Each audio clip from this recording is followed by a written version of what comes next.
It's summer 2026. You're at Chicago O'Hare. Your flight is delayed, the board is red, the gate agent is apologizing for something she can't explain. Here's what nobody will tell you in that moment. Your flight isn't delayed because of weather, not a mechanical, not a crew issue.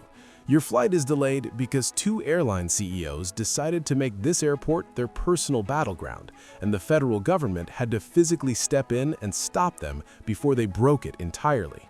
This isn't a scheduling story. It's not an air traffic control story. This is about a man who got fired, spent 10 years plotting his comeback, and ended up in control of his former employer's biggest airport, and about what happens when ego and corporate warfare collide with 200,000 passengers a day. Let's get into it.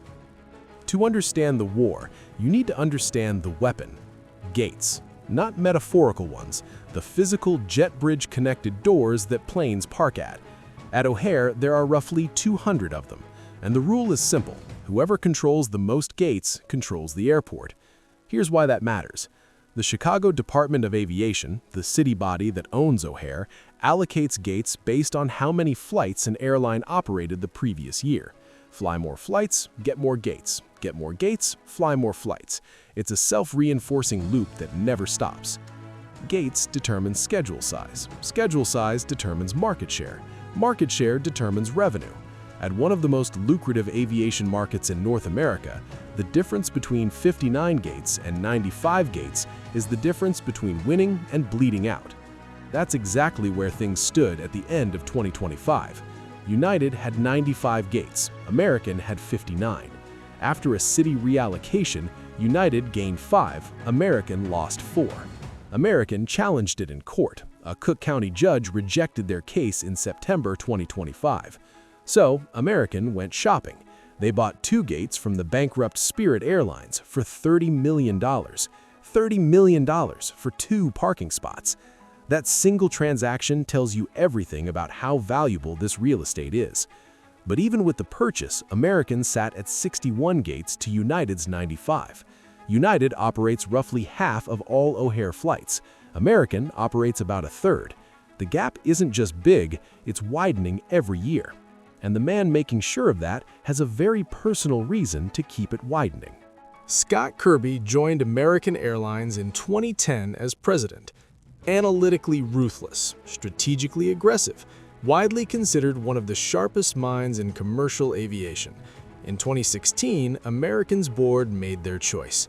They promoted Robert Isom and showed Kirby the door with a $13 million severance. Kirby landed at United within months. President first, CEO by 2020. By 2026, the man American fired is running the competing airline at the same airport. Isom, the man who replaced him, is on the other side of the tarmac.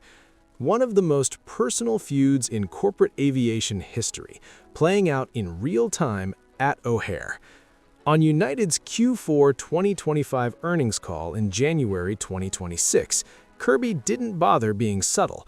In 2026, we're drawing a line in the sand. We are not going to allow them to win a single gate at our expense. We're going to add as many flights as are required to keep our gate count the same in Chicago.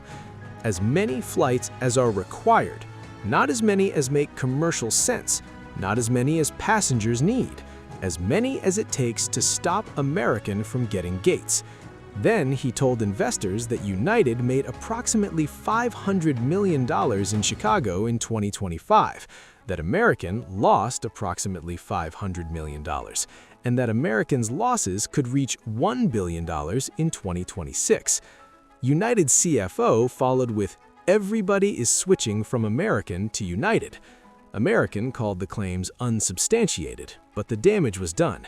That call wasn't just investor communication, it was a public declaration of war, and American had no choice but to fight back. American announced a 30% increase in spring departures at O'Hare versus 2025, over 100 new daily departures, 75+ destinations. Summer 2026 would restore their pre-pandemic operation at 526 daily flights. United responded the next day, not with a statement, with route announcements. American added Allentown, Pennsylvania, Columbia, South Carolina, Kahului, Hawaii. United added overlapping routes within 24 hours. Then United escalated to a level nobody expected. They announced plans for 750 to 780 daily flights at O'Hare in summer 2026, the largest schedule ever operated by any airline in the airport's history. 200 more daily flights than American's entire planned operation. United even put up billboards across Chicago reading "Advantage United," a direct play on American's loyalty program name, telling passengers to switch. That's not a marketing campaign. That's a taunt with a media budget. Now do the math on where all of this was heading. American, 526 daily departures. United, 750 to 780, plus Delta, Southwest, international carriers. Total peak day operations were tracking toward 3,080 flights. Last summer's peak, 2,680. In one off-season, driven almost entirely by two men's ego war, O'Hare was scheduled to absorb 15% more operations than it handled the previous year, with no additional runways, no additional terminal capacity, no additional air traffic controllers. The airport physically cannot process 3,080 flights a day without cascading failure. A single thunderstorm at 2,800 operations causes ripple delays. At 2,830, that ripple becomes a wave that doesn't stop until midnight. Passengers were going to pay for this, and the FAA decided to intervene before they did. On February 26, 2026, the FAA published an emergency notice in the Federal Register. O'Hare's summer 2026 operations will be capped at 2,800 flights per day. Hard ceiling, no exceptions. This is not how the FAA normally operates. The agency typically coordinates quietly behind closed doors, lets airlines self-regulate, avoids public confrontation with carriers that employed tens of thousands of people. What happened here, a formal published cap before the season even started, is almost unprecedented in scale. Their language was direct, with airlines scheduled to exceed 3,080 daily operations on peak days. The increase would stress the runway, terminal, and air traffic control systems at the airport. They specifically referenced what happened at Newark Liberty, where overcrowding reached such a breaking point that the FAA had to order emergency schedule cuts mid-summer, stranding thousands of passengers. They decided not to wait for O'Hare to get there. The cap covers March 29th through October 25th, 2026. The formal reduction meeting was convened March 3rd and 4th. Airlines need to shed roughly 280 operations on peak days, about 10% of their planned schedule. That's equivalent to canceling one entire medium-sized airline's worth of flights every single day of summer. And here's where it gets interesting, because a neutral government cap is not neutral in its impact on both airlines. On the surface, the cap hurts both carriers equally. In reality, it may be United's strategy repudiated. Here's why. The gate allocation formula is based on average daily departures from the previous year. Both airlines were flying routes not because of passenger demand, but to inflate their flight count and protect their date claim for the 2027 reallocation. United's CFO admitted that some of the new capacity used their smallest regional jets, the least efficient option by passengers per aircraft. They were flying small planes on thin routes specifically to run up the score. When the FAA forces cuts, the first flights to go are the least commercially viable. Thin routes, duplicate frequencies, underperforming regional links. United had more of those. Their most aggressive and irrational expansion gets trimmed first. Aviation analysts have already noted that the FAA cap may represent a direct repudiation of Kirby's O'Hare strategy. American, by contrast, gets to look cooperative, protect its core routes, and quietly benefit from having its main competitors' capacity ambitions legally constrained. They called the FAA's action proactive. Of course they did.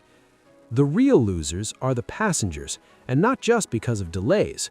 Some of the routes that appeared during this war will vanish. Small Midwest cities that briefly got O'Hare service not because demand warranted it, but because gate counts needed defending. Those flights will disappear. The routes were never real. And the summer experience at O'Hare? Both airlines say they'll deploy larger aircraft on remaining routes to protect seat capacity. Fewer flights, but your plane will probably be fuller. And active terminal construction, flagged explicitly in the FAA notice, means the airport will be physically stressed throughout the season, regardless. Here's the full picture. A man got fired from American Airlines in 2016. He landed at their direct competitor. He spent a decade turning United into the dominant force at the same airport. Then, the moment his former company tried to rebuild, he publicly declared he'd add flights indefinitely to stop them. No ceiling, no commercial logic required. American couldn't stand down. They matched. United escalated. The airport ended up 15% over its safe operating limit before summer even started. The FAA had to physically cap the number of flights, something that almost never happens, just to prevent the system from collapsing under the weight of two CEOs fighting a personal war. O'Hare's runways don't care about earnings calls. The terminals don't care about gate counts. Air traffic controllers don't care which CEOs said what in January. Passengers care. Every delayed flight, every missed connection, every hour sitting on a taxiway at dusk wondering what's happening. What's happening is that the people running these airlines briefly forgot that the point of scheduling flights is to move people, not to win wars. The FAA just reminded them. Whether the cap holds, whether either carrier genuinely backs down, and whether O'Hare finally catches a break, that story is still unfolding. Watch this space.